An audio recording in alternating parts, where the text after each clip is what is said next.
What's up everybody, welcome back to another video. Today I have for you the 1 month review of the Nike Hypervenom 1 Regen. These have been interesting to say the least. Before I tell you what I like and what I dislike about these boots, make sure you go down, hit the subscribe button, hit the like button, and also comment down below if you were able to get a pair of these or the Hydras, the white and blue color changing ones. But with that being said, let's go ahead and start off with the upper. So the upper itself, as you can see, has a honeycomb mesh pattern all throughout the whole boot, like even in the heel area going into the very tip of the toe box. Personally, I thought that was very cool aesthetically, but I mean, it doesn't really do anything back here unless you're back heeling a ball. As far as how they feel on feet, in the initial playtest video, I believe I stated I was getting a ton of like hot spots right here in this area whenever I'm stepping down, because the material would kind of bunch up just right there.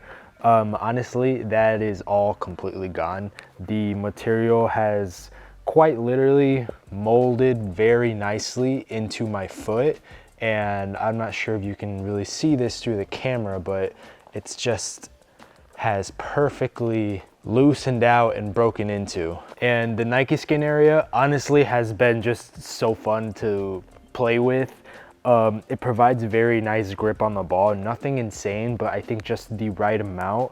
And like I said in the playtest video, I really like how on like the Nike logo itself still has that nikeskin texture to it, and it doesn't really take away from the upper at all. Like some, like on the Mercurials, that Nike swoosh just isn't gripping it, and it's kind of annoying. But honestly, I feel it's like a perfect amount of grip and not necessarily in a great amount of padding, but that didn't seem to bother me too much. And I mean, colorway, I mean, just so nostalgic and sick, I ain't gonna lie. Now, going into the hyper reactive sole plate, which is technically from the Hypervenom 3, but they've obviously plastered it onto the Regen remake here.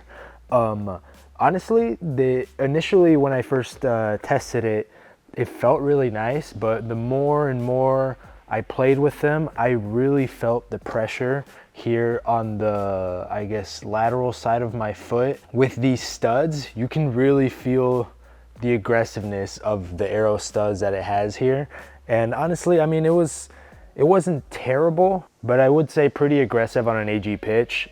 Although I think the studs on the medial side kind of just even it out almost. But I most definitely felt them, especially when I went to go strike a ball, because whenever I plant with my left foot, I quite literally am planting with those studs.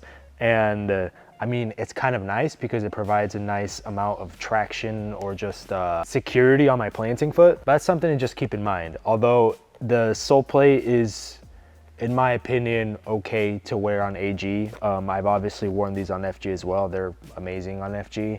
I would prefer this sole plate over the current Mercurial and now Phantom 6 sole plate. Although I haven't tried the Phantom 6, but since it has that Cyclone 360, that ain't my thing. And yes, this remake was only made in FG, and I mean, like I said, FG AG is okay. Although marketed as FG, wear them on FG just for injury purposes. Now let's talk about something that quite honestly wasn't my favorite apart the boot. And the reason I think it wasn't my favorite, or the reason I think I just didn't like it, is because this obviously is a remake from an older boot. In order to stay true to that remake aspect, it mainly has to look like the OG. And the heel area is what I'm talking about that I didn't really think was amazing for me. Reason being is because I felt so many hot spots, and I quite literally got blisters on both of my heels. Lockdown wasn't insane.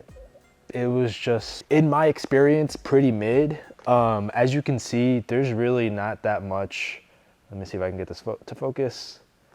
There's really not that much padding in or anything in there. Although I will say the texture of the heel has like some sort of grip element to it. That being said as well, like this heel does not go down at all. And I mean, I'm not saying it should, but what I'm saying is that it literally has caused me a couple blisters. That was the most annoying thing for me to break into because I literally got plenty of blisters. Especially here in the top area, this part will just rub against my heel, and it's just honestly was so uncomfortable. Going into like my initial couple times playing these, I was a little upset because these were so hyped up and I was quite literally not liking them.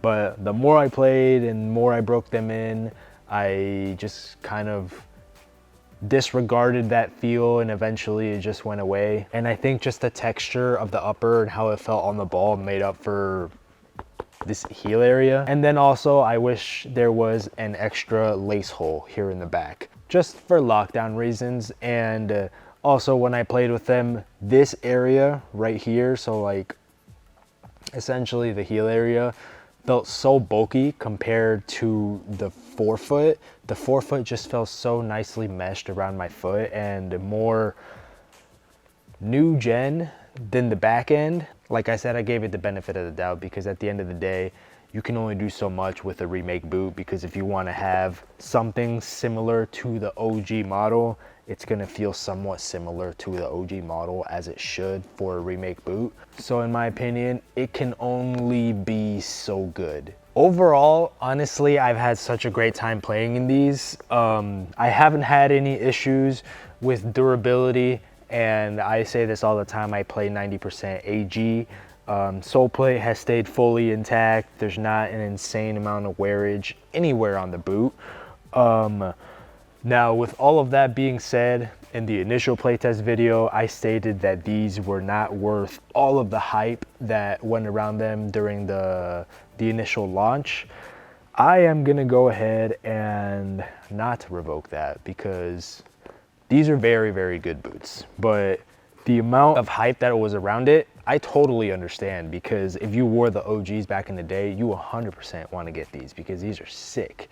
But as far as performance and feel, like I said, you can only do so much with an OG remake boot. It's honestly nothing crazy. It's just like, oh, the Hypervenoms are back, and that's why they're good. Now, it kind of sounds like I'm bashing on these, but absolutely not. These, I would wear these over the majority of my boots, if I'm being honest. So with that being said, let me know down in the comments again if you guys had the chance to grab yourself a pair of the citrus colorway or the Hydra colorway, and if you did, what was your experience with them, especially the Hydra colorway. That color changing aspect seemed to not really change colors as much as people thought it would. Yeah, W boots. Don't forget to subscribe, like the video, and I'll catch you guys in the next one. Peace.